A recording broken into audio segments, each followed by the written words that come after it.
kelompok 4 akan menampilkan roleplay tentang resiko perilaku kekerasan. Saya Nur Laili, perawat SP5. Saya Puja Hartawan, perawat SP3. Saya Rizky Wayuniarita Hadi, selaku perawat SP1. Saya Putuan Tanahayani, perawat SP2. Saya Putri Helmina Mardianti sebagai pasien. Saya Reza Mariska Umami, perawat SP5. Saya Nur Hikmah sebagai perawat SP4. Saya Fardia Tunaini sebagai perawat SP1. Saya Ron Senatullah sebagai keluarga pasien. Selamat menyaksikan.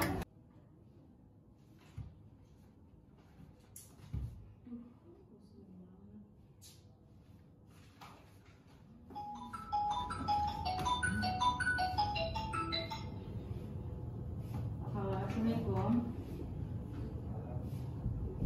Ya. Hah? Maksudnya? Gue nggak mau. Kenapa sih kok tiba-tiba kamu minta putus? Emang salah aku apa?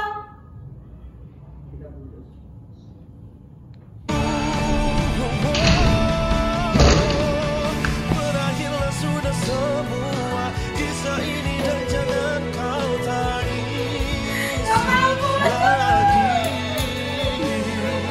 Sekalipun aku takkan pernah mencoba kembali padamu. Sejuta kata maaf terasa kan percuma.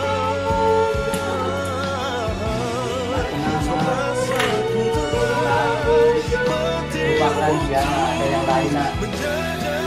Berakhirlah sudah semua kisah ini dan jangan kau tangisi lagi.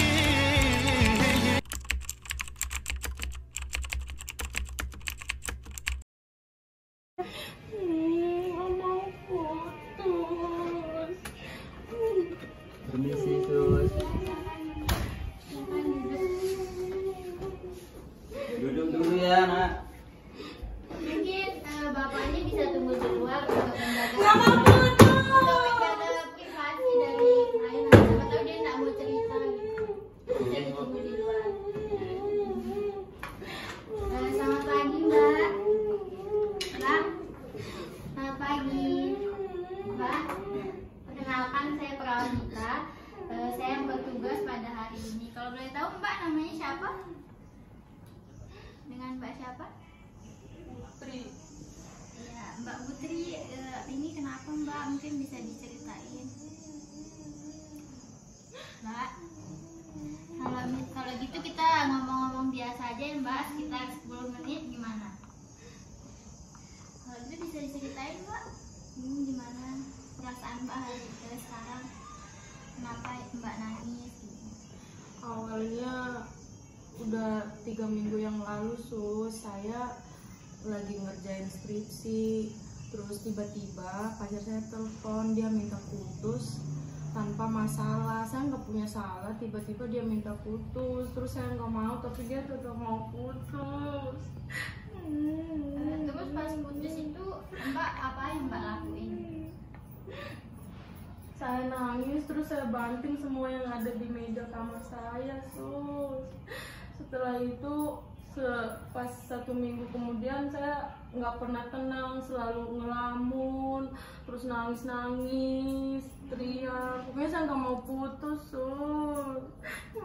Pas itu terjadi tuh perilaku Mbak itu kayak marah-marah kayak gitu, tangannya mengepal, terus banting-banting barang. Sempat melukai diri nggak Mbak? Saat itu saya coba iris tangan saya pakai cutter, tapi saat itu bapak saya cepat masuk di kamar saya, Sus. Mbak, kalau misalnya Mbak ngelakuin itu kerugiannya bakal banyak nih Mbak. Jadi bener nggak Mbak? Iya, Sus. Makanya sekarang nanti saya ajarin gimana cara kita buat melampiaskan amarah tanpa melukai diri kita sendiri. Caranya gampang kok Mbak. Nanti kalau misalnya kemarahan itu muncul terus Mbak pengen banting-banting barang, Mbak bisa tarik nafas Mbak perlahan, kayak hirup perlahan. Ikuti saya Mbak, tarik pertama, tarik lagi hidung, hembuskan pelan lagi mulut. Bisa diulangi Mbak lagi sekali. Tarik tarik, hembuskan. Nah, gimana perasaannya Mbak? Udah lebih tenang? Kalau begitu, gimana kalau besok kita juga janjian lagi? Besok kita gimana cara untuk mengelola perilaku Mbak biar lebih tenang ke depannya, biar nggak melukai diri Mbak. Karena nanti kan kalau melukai diri Mbak sendiri yang rugi Mbak sendiri.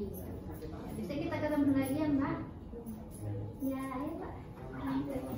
Permisi, Sus. Oh ya, keluarga Ibu Putri, Mbak Putri. Ya. Silakan duduk. Jadi Pak, tadi saya udah berbincang-bincang sama Mbak Putrinya tentang apa yang Mbak Putri rasain. Jadi kemungkinan Mbak Putri itu punya perilaku resiko kekerasan gitu. Jadi perlu dirawat inap. Karena dia hampir melukai dirinya gitu. Jadi perlu dirawat inap ya Pak. Ya, Sus, nggak apa-apa. Jadi nanti peran keluarga di sini buat mendukung Mbak Putri biar dia itu cepat pulih gitu. Ya, Sus. Iya, Pak. Jadi perlu peran keluarga ya Pak, jangan di hakimnya atau gimana gara-gara dia kayak gitu. Didukung aja pokoknya. Ya. Iya, Pak. Itu aja sih yang mau saya sampaikan. Makasih Pak. Ya, makasih juga, Sus.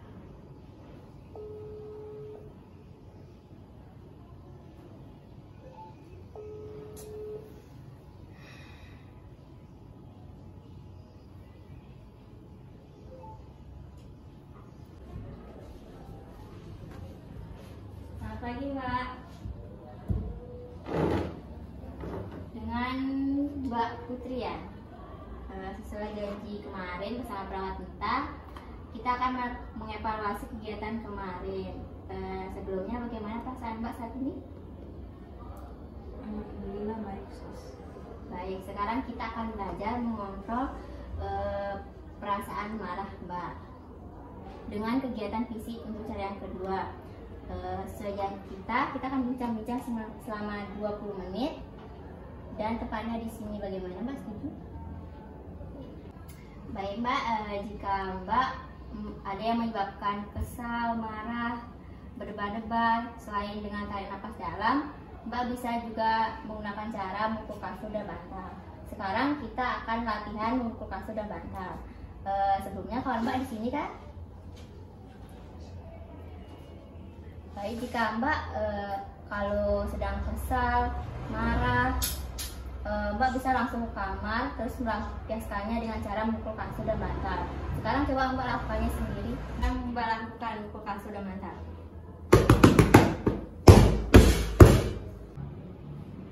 Ya, sudah bagus sekali Mbak. Mbak bisa melakukan cara ini secara rutin ketika Mbak merasa marah, kesal. Kemudian jangan lupa Mbak membereskan kasurnya, tempat tidurnya, ya. Setelah tadi kita lakukan mukul kasur dan bantal, bagaimana perasaan Mbak sekarang? Alhamdulillah agak baik, Sus. Coba sebutkan ada beberapa cara yang tadi diajarkan mengontrol marah. Yang pertama, melakukan relaksasi nafas dalam melalui hidung, terus hembuskan melalui mulut. Yang kedua, yang barusan itu ya Sus, Iya. memukul bantal dan kasur. Ya, bagus sekali Mbak. Mari kita masukkan ke jadwal sehari-hari ya Mbak. Untuk pukul kasur, bantal, bagaimana kalau setiap hari? Apakah Mbak setuju? Setuju. Baik, jadi kita mulainya itu jam 5 dan 3 sore ya Mbak. Lalu kalau ada keinginan marah, kesal, Mbak bisa melakukan kedua cara itu. Sekarang kita buat jadwal ya Mbak.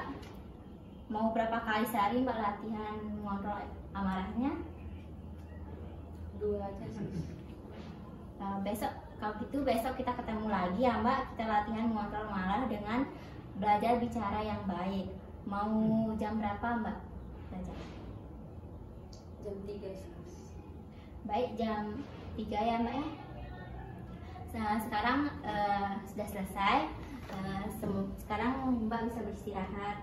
Besok kita ketemu lagi ya Mbak. Terima kasih Sus. Misi. Selamat sore Mbak. Ini Mbak Putri ya? Ya. Izin dulu ya Mbak ya. Kita ngobrol sedikit Mbak ya.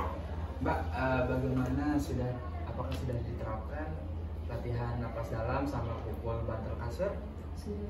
Bagaimana perasaan Mbak setelah melakukan tindakan tersebut? Alhamdulillah agak mendingan. Alhamdulillah ya Mbak ya. Boleh saya lihat jadwalnya Mbak? Kemarin ini jadwal sudah dijadwalkan oleh perawat Mita ya Mbak ya. Ini bagus Mbak jadwalnya. Gini ya Mbak, semisal Mbak melakukan tindakan tersebut dengan cara mandiri tanpa disuruh sama perawatnya dulu, baru dikerjakan, Mbak bisa contreng huruf M.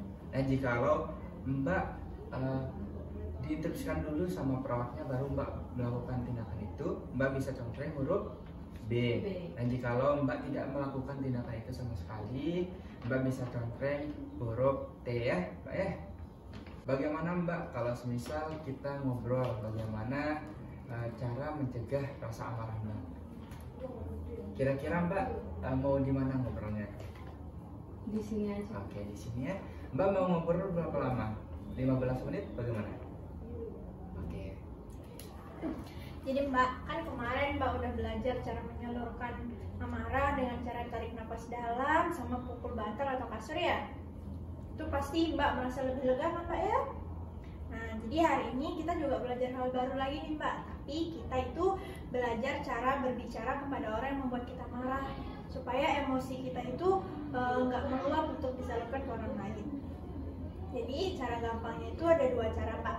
Nanti setelah saya jelaskan, Mbak akan langsung praktekkan ya, supaya Mbak lebih bisa paham.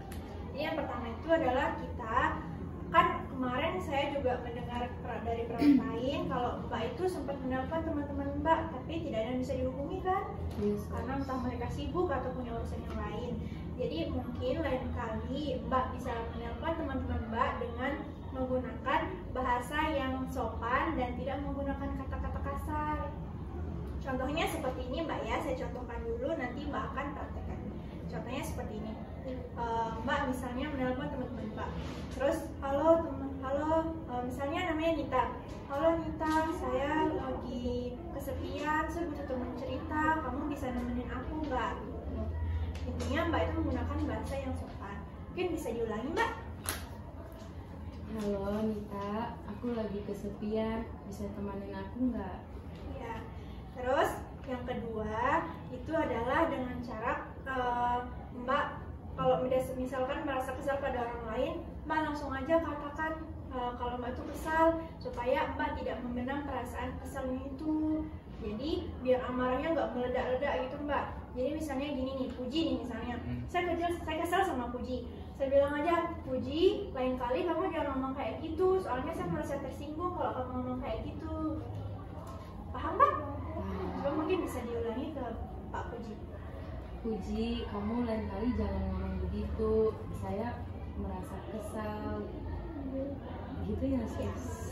Iya, intinya apapun yang Mbak bicarakan itu harus tetap menggunakan bahasa yang sopan dan tidak menggunakan kata-kata kasar Mbak ya. Oke, mungkin bisa diulangi cara yang tadi Mbak. Cara yang pertama menggunakan bahasa yang sopan dan tidak kasar, dan cara yang kedua itu mengatakan jika memang merasa kesal. Mungkin bisa dijelaskan saya lagi Mbak yang 2 cara tadi. Maksudnya mempraktekkan ulang ya Mbak? Iya boleh. Yang pertama, ngomong menggunakan bahasa yang sopan, tidak boleh menggunakan bahasa yang kasar. Yang kedua, jika merasa kesal, langsung katakan kepada orangnya, jangan memendam atau dendam gitu. Pintar sekali Mbak Putri. Oke, bagus sekali Mbak Putri. Semoga nanti Mbak Putri kalau mengalami hal itu lagi bisa dilakukan lagi ya, supaya lebih terbiasa gitu. Nanti kita tindakan ini kita masukkan ke jadwal aja Mbak Putri ya. Boleh saya minta jadwal? Ayo. Oke, Mbak. Jadi nanti silahkan apa-apa yang sudah disarankan sama perawatnya, silahkan Mbak terapkan di jadwal kesehariannya ya. Oke, bagus sekali Mbak Putri. Jadi nanti hal-hal seperti ini tuh bisa Mbak terapkan ya dalam sehari-hari supaya Mbak bisa lebih terbiasa untuk berbicara dengan yang baik. Oke, mungkin jadwal yang ini kita akan masukkan ke dalam jadwalnya Ibu, boleh saya? Oke, baik Mbak. Apa saja tadi yang sudah dikasih sama perawatnya, silakan diterapkan ke jadwal latihan sehari-harinya ya Mbak ya. Seperti minta tolong sama teman dan mengungkapkan perasaan kesal Mbak.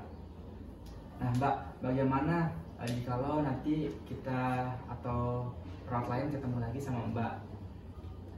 Kita akan latihan bagaimana cara menghilangkan rasa marah atau stres dengan cara beribadah. Bagaimana Mbak? Kira-kira maunya di mana Mbak? Di sini. Oh, di sini aja ya. Kalau gitu kita permisi dulu Mbak ya. Yes. Makasih. Ayo mari Mbak. Selamat pagi Mbak Putri. Pagi Sus. Sesuai dengan janji saya 2 jam yang lalu, saya akan datang kembali. Bagaimana Mbak, latihan apa yang sudah Mbak lakukan? Apa yang Mbak rasakan setelah melakukan latihan secara rutin? Bagaimana rasa marahnya? Alhamdulillah agak mendingan Sus. Alhamdulillah ya Mbak. Sekarang mari kita coba cara lain untuk melatih agar Mbak bisa menahan rasa marah, yaitu dengan cara beribadah. Mau berbincang-bincang di mana Mbak? Di sini aja Sus. Berapa lama kira-kira kita berbincang-bincang? Bagaimana kalau 15 menit Mbak? Baik Sus. Oh ya Mbak, ini tadi jadwalnya Mbak yang kemarin ya, dipegang. Oh iya. Coba Mbak ceritakan kegiatan beribadah apa yang biasa Mbak lakukan? Sholat dan ngaji Sus. Nah, bagus sekali Mbak. Sekarang kalau Mbak lagi marah, Mbak bisa duduk terus tarik napas dalam. Kalau marahnya belum reda, Mbak bisa berbaring agar badannya rileks.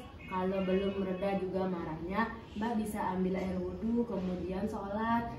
Mbak bisa melakukan kegiatan ibadah agar Mbak bisa meredakan amarahnya. Tak sebutkan sholat 5 waktu. Yang pertama subuh, zuhur, asar, maghrib, isya. Bagus sekali Mbak, coba sebutkan bagaimana cara melakukannya. Yang pertama ambil air wudhu, belum melaksanakan sholat. Nah, pintar sekali Mbak. Nah, bagaimana perasaan Mbak setelah kita berbincang-bincang tentang cara ketiga ini untuk mengontrol amarah? Saya merasa sudah mendingan Sus. Coba Mbak sebutkan apa saja cara mengontrol amarah. Yang pertama dengan cara melakukan relaksasi nafas dalam melalui hidung. Yang kedua melampiaskan amarah dengan cara memukul bantal dan kasur. Terus yang ketiga jika kita merasa kesal jangan dipendam, bicarakan dengan baik. Terus kalau bicara dengan teman gunakan kata yang sopan. Dan yang sekarang Suster ajarin melakukan ibadah agar merasa lebih tenang. Bagus sekali Mbak. Bagaimana kalau sekarang kita masukkan kegiatan ibadah di kegiatan harian Mbak? Mau berapa kali sholatnya Mbak? Mau sholat apa saja Mbak? Sholat maghrib dan isya. Nanti kita masukkan ke kegiatan Mbak ya. Coba Mbak sebutkan ulang cara beribadah untuk meredakan rasa marah. Pertama mengambil air wudhu, terus menggunakan mukena, baru melakukan sholat. Bagus sekali Mbak. Besok kita ketemu lagi ya Mbak. Kita masukkan kegiatan ibadah ini di kegiatan harian Mbak.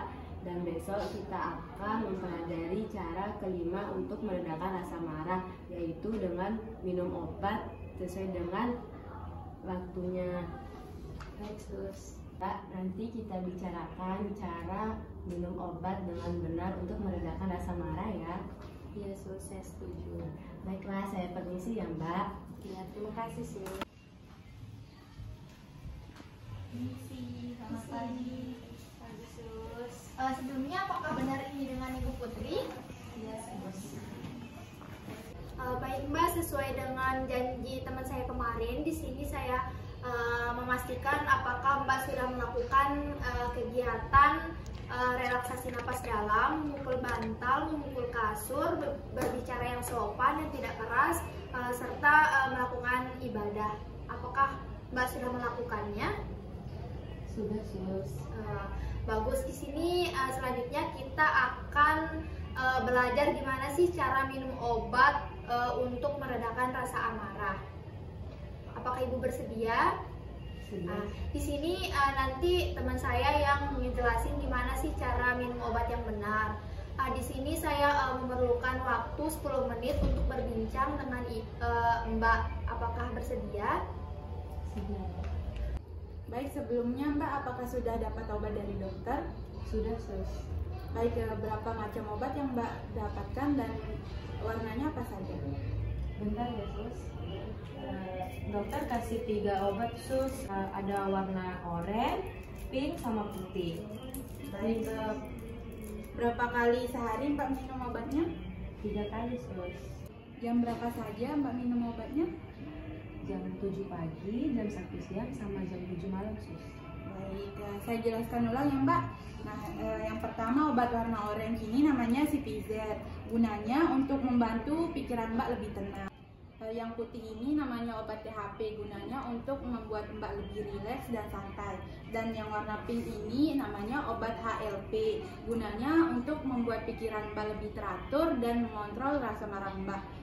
Nah, semua obat ini harus Mbak minum 3 kali sehari pada jam 7 pagi, jam 1 siang, dan jam 7 malam ya Mbak. Nah, jika setelah minum obat ini Mbak merasakan haus, Mbak bisa minum air putih yang sudah tersedia di ruangan. Nah, kalau mata Mbak terasa berat dan berkunang-kunang, Mbak bisa istirahat yang cukup dan jangan terlalu beraktivitas yang berat. Nah, sebelum minum obat ini juga Mbak harus melihat label nama Mbak apakah sudah benar nama Mbak tertera di obat ini dan berapa dosis yang harus Mbak minum dan jenis obatnya apakah sudah benar ya Mbak ya. Terima kasih, Sus. Jangan pernah berhenti minum obat sebelum berkonsultasi dengan dokter ya Mbak, soalnya bisa saja terjadi kekambuhan. Nah, sekarang kita tambahkan jadwal minum obatnya ini ke dalam kegiatan sehari-hari Mbak ya. Iya, Sus. Baik Mbak, apakah Mbak bisa menjelaskan jenis obat yang Mbak minum dan berapa kali Mbak harus minum obat sesuai yang saya jelaskan tadi?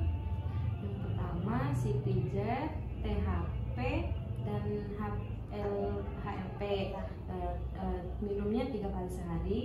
Yang pertama jam 7 pagi, terus jam 1 siang, sama jam 7 malam. Ya, berarti Mbak sudah paham ya mengenai penjelasan tentang tata cara minum obat yang benar. Yes, yes. Baik Mbak, sesuai dengan observasi yang sudah kita lihat, Mbak sudah amarahnya sudah reda, Mbak sudah bisa melakukan kegiatan seperti melakukan ibadah dan berbicara yang sopan dan tidak marah-marah lagi. Selanjutnya Ibu sepertinya sudah bisa pulang sekarang, tetapi di sini kita hubungi keluarga terlebih dahulu. Terima kasih, Sus.